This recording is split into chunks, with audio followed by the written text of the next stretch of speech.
Hello friends, welcome back to my channel Sara Priya's lifestyle. Friends, இன்றைக்கி ஒரு இன்ட்ரெஸ்டிங்கான video தான் உங்கள் கூட நான் ஷேர் பண்ண போகிறேன். பேக்கிங் கிளாஸ் போயிருந்தேன். அங்கே பேசிக்காக cake and cup cakes, brownie அந்த மாதிரி ஐட்டம்ஸ் எல்லாம் நான் கற்றுக்கிட்டேன். அதுக்கப்புறமா வீட்லேயே கேக் பேக் பண்ண ஆரம்பித்தேன். ஸோ அதுக்கு தேவையான பேசிக் எசென்ஷியல்ஸ் நான் என்னென்னலாம் யூஸ் பண்ணேன் அப்படிங்கிறத உங்கள் கூட நான் ஷேர் பண்ணிக்க போகிறேன். வாங்க வீடியோக்குள்ளே போகலாம். இது ஒரு ஸ்டாண்ட் மிக்சரில் இருந்த ஒரு பீட்டர். இதில் அந்த ஸ்டாண்டை நான் எடுத்து வச்சுட்டு வெறும் பீட்டர் மட்டும் நான் யூஸ் பண்ணிகிட்ருக்கேன். ஏன்னா அந்த ஸ்டாண்ட் எனக்கு செட் ஆகலை. ஸோ அதனால் அந்த பீட்டர் நான் தனியாக செப்பரேட்டாக எடுத்து தான் நான் யூஸ் பண்ணிகிட்ருக்கேன். அதுக்கான விஸ்க் இது ஆக்சுவலி லாக்டவுன் டைமில் வாங்கினது.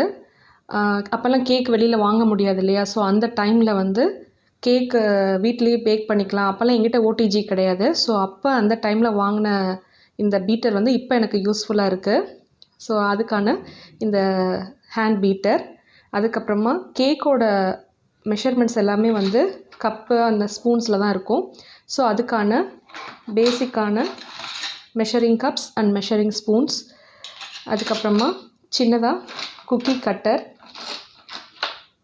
இந்த மாதிரி ஒரே ஒரு ஷேப் மட்டும்தான் வச்சுருக்கேன். மேக்ஸிமம் குக்கீஸ் எல்லாம் நான் ஸ்கொயர் அண்ட் ரவுண்ட் ஷேப்பில் மட்டும்தான் பண்ணுவேன். அது நான் யூடியூப்பில் பார்த்தே கற்றுக்கிட்டது. So cookie cutter. அதுக்கப்புறமா இந்த பேஸ்கெட்டில் தான் நான் வச்சுருக்கேன். இதில் பார்த்திங்கன்னா கப் கேக் லைனர்ஸ் இருக்குது. இது பெரிய சைஸ் தான், ரொம்ப பெரிய சைஸ். ஆக்சுவலாக இதை அப்படியே ஓப்பன் பண்ணி இதை ட்விஸ்ட் பண்ணி ஓப்பன் பண்ணோன்னா பிளேட் மாதிரி ஆகிடும், பேப்பர் பிளேட் மாதிரி. ஸோ அப்படியே இதை நம்ம வீட்டில் யூஸ் பண்ணிக்கிறதுக்காக இது மினி சைஸ் கப் கேக் லைனர்ஸு. அதுக்கப்புறமா இது மெஷரிங் ஸ்கேலு. இது பேட்ரி ஆப்ரேட்டிங் சிஸ்டம் தான். இது ஃபுல்லாக பார்த்திங்கன்னா இது பேட்ரி தான். ஸோ இப்போ வரைக்கும் எனக்கு நல்லா ஒர்க் ஆகிட்டுருக்கு. சூப்பரான ஒரு மெஷரிங் ஸ்கேல். அதுக்கப்புறமா சிலிக்கானில் ப்ரஷ்ஷு. இது இந்த சுகர் சிரப்லாம் அப்ளை பண்ணுறதுக்கு இது சிலிக்கான் ஸ்பேச்சுலா. அதுக்கப்புறமா இது நார்மல் விஸ்க்கு. இது தான் நான் மேக்ஸிமம் யூஸ் பண்ணுறது. சிலிக்கான் இதுலேயே எனக்கு ஒரு ப்ரஷ்ஷும் விஸ்க்கும் வந்தது. ஆனால் அது எனக்கு அது செட் ஆகலை. அது ரொம்ப வளையிறதுனால ஸ்டீலில் வச்சுருக்கேன். இது விஸ்க்கு. அதுக்கடுத்து நார்மலாக யூஸ் பண்ணுற அந்த baking powder and baking soda. அதுக்கப்புறமா இது பார்த்திங்கன்னா சாக்லேட் சிப்ஸ். இதில் டார்க் சாக்லேட் சிப்ஸும் இருக்கும், அதுக்கப்புறம் ஒயிட்டும் வச்சுருப்பேன். இது கப் கேக்ஸ் நான் பண்ணுறேன் இல்லையா? அந்த கப் கேக் பண்ணும்போது உள்ளே போட்டோன்னா சூப்பராக இருக்குது, டேஸ்ட் நல்லாயிருக்கு. ஸோ அதுக்காக நான் வாங்கி வச்சுருக்கிறேன் இந்த ரெண்டுமே. இது பார்த்திங்கன்னா இது கேக் ஸ்க்ராப்பர். இது எனக்கு நான் நார்மலாக ஆன்லைனில் தான் வாங்கினேன். ஆனால் இது எனக்கு செட் ஆகலை. இது பார்த்திங்கன்னா சைஸ் ரொம்ப சின்னதாக இருக்குது. நம்ம கேக் கொஞ்சம் பெருசாக பண்ணோம் அப்படின்னா இது ஷேப் பண்ணுறதுக்கு சரியாக இல்லை. ஸோ இது ஸ்டெயின்லெஸ் ஸ்டீலில் வாங்கணும். ஸோ இப்போதைக்கு டெம்ப்ரரியாக நான் இதை யூஸ் பண்ணிகிட்ருக்கேன். இது 3 பீசஸ் அப்படியே செட்டாக வரும். அதுக்கடுத்து இது பாப் ஸ்டிக். கேக்கோட டாப் அண்ட் பாட்டம்லாம் கட் பண்ணி எடுக்கும்போது அந்த பீசஸை வச்சு பண்ணுறதுக்கு பாப் ஸ்டிக் மாதிரி பண்ணுவோம். அதுக்கான பாப் ஸ்டிக் இது. அதுக்கப்புறமா இது பார்த்திங்கன்னா ஃபுல்லாக ஃபுட் கலர்ஸ். பேசிக்கான கலர்ஸ் மட்டும்தான் நான் வச்சுருப்பேன். மேக்ஸிமம் எனக்கு ரொம்ப அதிகமாக ஹெவியாக கலர்ஸ் யூஸ் பண்ணால் செட் ஆகலை. ஸோ அதனால் மைல்டான ரெயின்போ கலர்ஸ், பேசிக் ரெயின்போ கலர்ஸ். அதுக்கப்புறமா ஸ்ப்ரிங்கிள்ஸ். இதெல்லாம் கேக்கை டெக்கரேட் பண்ணுறதுக்கு தேவையான ரெயின்போ ஸ்ப்ரிங்கிள்ஸ், அப்புறமா சாக்லேட் ஸ்ப்ரிங்கிள்ஸ் எல்லாமே இதில் இருக்குது. இது பார்த்திங்கன்னா எல்லா கலர்ஸும் மிக்ஸ் ஆகிருக்கும். இந்த மாதிரி கேக் டெக்கரேட்டிங் ஐட்டம்ஸ் இது எல்லாமே இதில் இருக்குது. அதுக்கடுத்து இது ஸ்லிங் ரேப்பர். அதுக்கப்புறமா இது பட்டர் ஷீட். இது எல்லாமே நான் ஆன்லைனில் தான் வாங்கினேன். ஸோ பட்டர் ஷீட், அதுக்கப்புறமா ஸ்லிங் ரேப்பர். இது நாசில்ஸ். கேக்கை டெக்கரேட் பண்ணுவோம் இல்லையா? அதுக்கு தேவையான நாசில்ஸ். இது மட்டும்தான் நான் யூஸ் பண்ணுவேன். இது தனியாக வாங்கினேன். இதெல்லாம் செட்டில் வாங்கினது. இது ரொம்ப சின்ன சைஸாக இருக்கிறதுனால எனக்கு இது செட் ஆகலை. அதனால் நான் இந்த மாதிரி பெரிய சைஸ் நாசில் ஒன்றே வாங்கியிருக்கேன். இது 2D. இந்த நாசிலுக்கு தேவையான அந்த பைப்பிங் பேக்ஸ் இருக்குது பார்த்திங்களா? அது யூஸ் அண்ட் த்ரோலேயே இருக்குது. நான் காமிக்கிறேன். ஸோ இந்த மாதிரி பேப்பர் கவரில் வரும். இது வந்து ஸ்மால் சைஸு. கொஞ்சம் சைஸ் நீங்கள் பெருசு வாங்கிக்கோங்க. எனக்கு ஸ்மால் வந்து இப்போ செட் ஆகலை. நம்ம கொஞ்சம் அதிகமான விப்பிங் க்ரீம்லாம் போட்டு ஐசிங் பண்ணும்போது கொஞ்சம் செட் ஆகலை. ஸோ இந்த பேக் வந்து ₹1 தான். Use and throw. ஸோ இந்த மாதிரி வாங்கி வச்சிட்டோன்னா நமக்கு யூஸ் பண்ணும்போது கொஞ்சம் ஈஸியாக இருக்கும். இது வந்து பார்த்திங்கன்னா essence, Vennila and cardamom essence மட்டும்தான் நான் வச்சுருக்கேன். ஸோ இது 2 மட்டும் தான் எனக்கு இந்த ஸ்மெல் நல்லா ரொம்ப பிடிக்குங்கிறதுனால இந்த 2 எசன்ஸ் மட்டும்தான் நான் யூஸ் பண்ணுறேன். அதுக்கடுத்து vinegar, white vinegar, normal white vinegar. அதுக்கப்புறமா வந்து ஆரஞ்சு க்ரஷ். இது நம்ம ஃப்ரூட் கேக்லாம் பண்ணோன்னா இதை நம்ம யூஸ் பண்ணிக்கலாம், சூப்பராக இருக்கும்.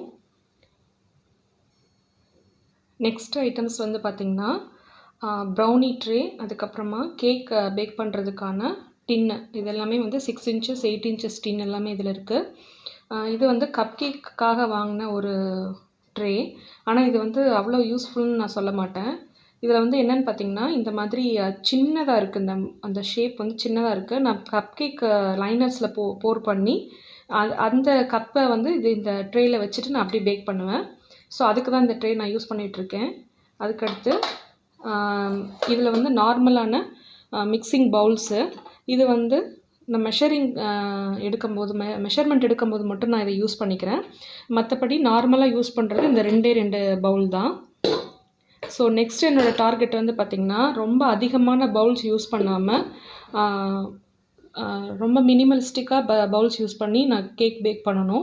ஏன்னா ப்ரௌனிலாம் பேக் பண்ணும்போது நிறைய பவுல்ஸ் ஆக்கிடுறேன். மெஷர்மெண்ட்டுக்கு வந்து தனித்தனியாக எடுத்து பண்ணும்போது எனக்கு நிறைய ஆகிடுது. ஸோ அதுக்காக இந்த 2 பவுல் தான் மேக்ஸிமம் மிக்சிங்க்கு யூஸ் பண்ணுறது. அதுக்கடுத்து நார்மல் சிசர் ஒன்று. இது வந்து கேக் கட்டிங் நைஃபு. இது வந்து பார்த்திங்கன்னா ஒரு சைடு ஒரு மாதிரி சொரப்பாக இருக்கும். தெரியுதான்னு தெரியல, ரொம்ப சொரப்பாக இருக்கும். இது இருக்கு இல்லையா, அந்த மாதிரி இருக்கும். இது வந்து கேக் கட் பண்ணுற நைஃபு. நார்மலாக இது ரொம்ப யூஸ்ஃபுல்லாக இருக்குது. அதுக்கடுத்து இது வந்து பார்த்திங்கன்னா ஐசிங் நைஃபு. அதுக்கப்புறம் நார்மல் நைஃப் ஒன்று. இது வந்து சாக்லேட் இதெல்லாம் இருக்குல்ல, காம்பவுண்ட்ஸ் எல்லாம் கட் பண்ணும்போது நம்ம ஸ்லைஸ் பண்ணுறதுக்கு இது ரொம்ப யூஸ்ஃபுல்லாக இருக்கும். அதுக்கடுத்து ஜல்லடை. இது வந்து 2 சைஸ் வச்சுருக்கேன். இதெல்லாம் வீட்டில் நான் ஆல்ரெடி யூஸ் பண்ணிகிட்டு இருந்தது. ஒன்று சின்ன சைஸ் ஒன்று, பெரிய சைஸ் ஒன்று. நம்ம மைதா, கொக்கோ பவுடர், பேக்கிங் சோடா அதெல்லாம் வந்து இதில் போட்டுட்டு நம்ம அப்படியே தட்டி ஃபில்ட்ரு பண்ணிவிட்டு தான் நம்ம யூஸ் பண்ணணும்.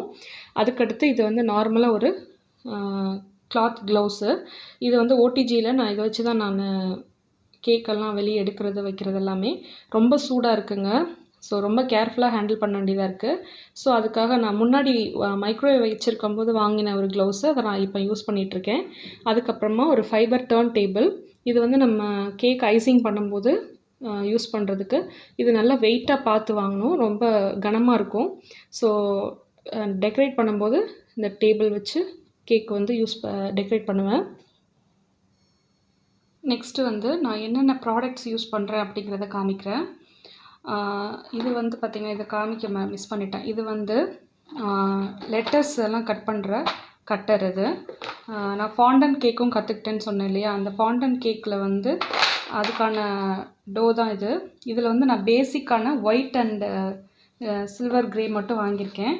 இதை வந்து நம்ம ஸ்ப்ரெட் பண்ணிவிட்டு இந்த மாதிரி லெட்டர்ஸ் கட்டர் இருக்கு இல்லையா, இதை வச்சு நம்ம ப்ரெஸ் பண்ணி இந்த மாதிரி கட் பண்ணி எடுத்துக்கிட்டோன்னா கேக்குக்கு மேலே வந்து ஹாப்பி பர்த்டே அப்புறம் நேம் இந்த மாதிரி எழுதுறதுக்கெல்லாம் ரொம்ப யூஸ்ஃபுல்லாக இருக்கும். ஸோ அதுக்காக இதெல்லாம் வந்து ஒன் டைம் இன்வெஸ்ட்மெண்ட்டு. ஸோ அதுக்காக வாங்கினதான் இந்த ஆல்ஃபபெட் கட்டர்ஸு. அதுக்கடுத்து நார்மல் குக்கிங் ஆயில் இருக்குல்ல, இது வந்து ஃப்ளேவர் இல்லாத குக்கிங் ஆயில் தான் யூஸ் பண்ணணும். அதுக்கப்புறமா கேஸ்டர் சுகர், மைதா, அதுக்கப்புறமா இதில் வந்து ஐசிங் சுகர் இருக்குது, கொக்கோ பவுடர். இதில் வந்து நார்மலாக நான் கேக்கு பேக் பண்ணுறதுக்கு வந்து இந்த எஸ்கேஎம் பெஸ்ட்டு ப்ளஸ் எக் இருக்குல்ல, இதுதான் நான் யூஸ் பண்ணுறது. அதுக்கடுத்து அப்புறமா இந்த பிராண்டில் தான் வந்து நான் white compound and dark compound நான் வாங்கி யூஸ் பண்ணுவேன் நார்மலாக. இப்போ நான் இதை வந்து வெளியில் போய் வாங்க முடியல, அதுக்காக இந்த மாதிரி அமுல் இருக்கு இல்லையா, இதுலேயே வந்து டார்க் காம்பவுண்ட் கிடைக்குது. இதில் வந்து ப்ரௌனி பண்ணேன், சூப்பர் டேஸ்ட்டாக இருந்தது, ரொம்ப நல்லா இருந்தது. அதுக்கப்புறமா விப்பிங் க்ரீம் வந்து நான் இப்போ ஃப்ரீசர்லேருந்து வெளியே எடுத்து வச்சுருக்கேன். நான் இந்த விப்பிங் க்ரீம் தான் நான் யூஸ் பண்ணுறேன். இதை வந்து மேக்ஸிமம் ஃப்ரீசரில் வச்சிடணும். நம்ம யூஸ் பண்ணுறதுக்கு ஒரு 2 to 3 hours முன்னாடி எடுத்து வெளியே வச்சுட்டு நம்ம யூஸ் பண்ணணும். ஸோ அவ்வளோதான் பேசிக்கான ப்ராடக்ட்ஸ் இது எல்லாமே.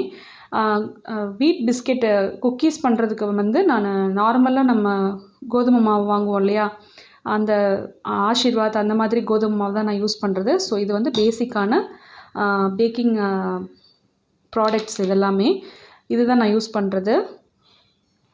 ஸோ இதுதான் ஃப்ரெண்ட்ஸ் என்னோடய ஓவரால் பேக்கிங் செக்ஷன். நான் இப்படி தான் அரேஞ்ச் பண்ணியிருக்கேன். இது வந்து என்னோடய பழைய பூஜா யூனிட்டு. என்னோடய சேனல் ஃபாலோ பண்ணுறவங்களுக்கு தெரியும். இது வந்து என்னோடய புது பூஜா யூனிட்டு. இதை நான் அப்புறமா தனியாக ஒரு வீடியோ போடுறேன். இந்த பூஜா யூனிட்டை வந்து நான் பில்ட் அவுட் பண்ணாததுனால இதை நான் அப்படியே வந்து ஒரு ஷெல்ஃப் மாதிரி கன்வெர்ட் பண்ணி என்னோடய பேக்கிங் செக்ஷன்ஸை யூஸ் பண்ணிகிட்ருக்கேன். இதில் வந்து கீழே பார்த்திங்கன்னா லெக் இருக்கு இல்லையா, இந்த லெக்கு வந்து அடிஷ்னலாக கார்பெண்டருக்கு வச்சு நாங்கள் போட்டது. ஆனால் என்ன இஷ்யூ ஆச்சுன்னா எங்களுக்கு சரியாக பேலன்சிங்காக இல்லை. ஒரு கால் வந்து ஆட ஆரம்பிச்சுது. ஸோ அதுக்கு வந்து நான் இந்த புஷ் வந்து நான் அதுக்காக தான் வாங்கினது. இதை வந்து நான் இப்போது கிச்சனில் என்னோடய கிச்சன் டூர் வீடியோ பார்த்தவங்களுக்கு தெரியும்.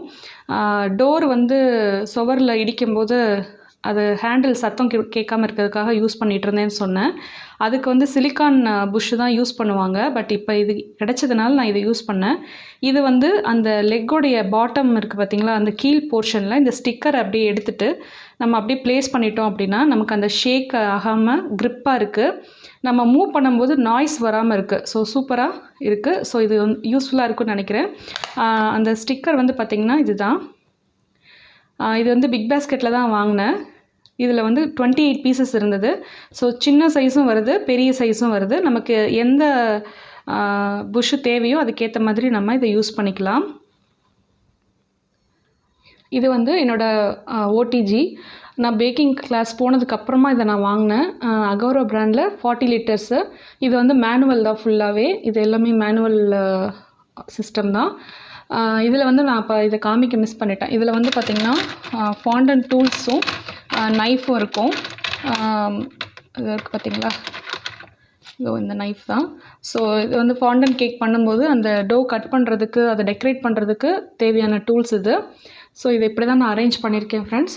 பேசிக் நீட்ஸ் தேவையான பொருட்கள் மட்டும்தான் இதில் இருக்கும்.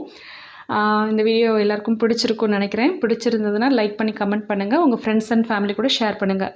மறக்காமல் நம்ம சேனலை சப்ஸ்கிரைப் பண்ணுங்கள். Thank you friends. Take care. பாய்.